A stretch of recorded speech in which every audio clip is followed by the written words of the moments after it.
الحمد لله وحده والصلاة والسلام على من لا نبي بعده لا نبي بعده ولا رسول بعده لا رسول بعده ولا معصوم بعده أما بعد فأعوذ بالله من الشيطان الرجيم بسم الله الرحمن الرحيم وما آتاكم الرسول فخذوه وما نهاكم عنه فانتهوا واتقوا الله إن الله شديد العقاب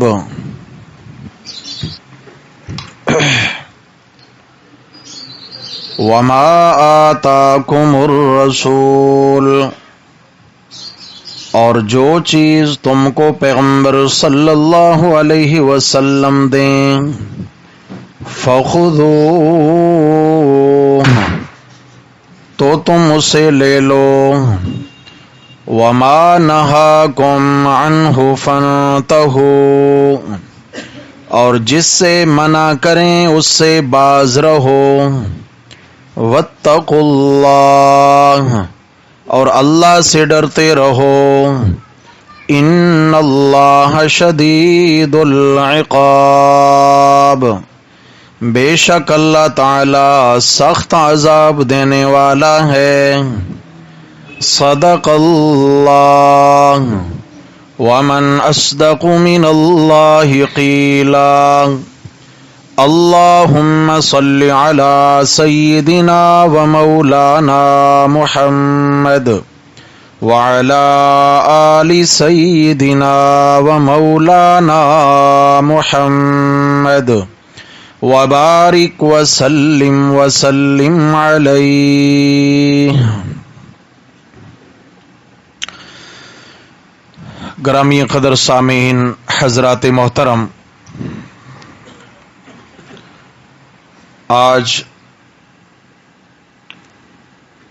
ہم تمام بھائی اللہ کے قرآن کے لکھنے کے سلسلہ میں یہاں جمع ہوئے ہیں۔ الحمدللہ تعالی ایک عرصے سے دروس القرآن کا سلسلہ جاری تھا، بیچ میں جو تقدیر میں لکھا ہوتا ہے اور جو اللہ کے ہاں منظور ہوتا ہے وہ ہو کر کے رہتا ہے۔ کام نہیں بدلا، جگہ بدلی ہے۔ کام انشاءاللہ وہی ہوگا جو اللہ نے 4 سالوں میں لیا ہے۔ اب یہ ہمارے اوپر ڈیپینڈ کرتا ہے کہ ہم اللہ کے قرآن سے تعلق قائم رکھنے کے معاملہ میں کتنی قربانی کا جذبہ رکھتے ہیں، ہمارے اندر جستجو اور طلب کتنا ہے۔ انشاءاللہ تعالی ہمارے اندر جتنی طلب اور جستجو ہوگی اللہ تعالی ہماری طلب کے مطابق ہمیں نوازتے رہیں گے۔ میرے بھائیوں، اللہ کا کلام ایسا کلام ہے اور ایسی امانت ہے کہ ہم میں سے ہر مسلمان پر اس کی برابر کی ذمہ داری ہے۔ یہ صرف علماء کے لیے نہیں ہے، یہ صرف حاجیوں کے لیے نہیں ہے، نمازیوں کے لیے نہیں ہے، ہر کلمہ پڑھنے والے مسلمان پر اللہ کے قرآن کا سیکھنا فرض ہے۔ کیا ہے؟ فرض ہے، فرض۔ اللہ کرے کہ ہم اس فریضہ کو صحیح معنوں میں نبھا سکیں۔ جگہ تھوڑی سی تنگ ہے لیکن دل تنگ نہیں کرنے۔ اللہ تعالی ہمارے رئیس بھائی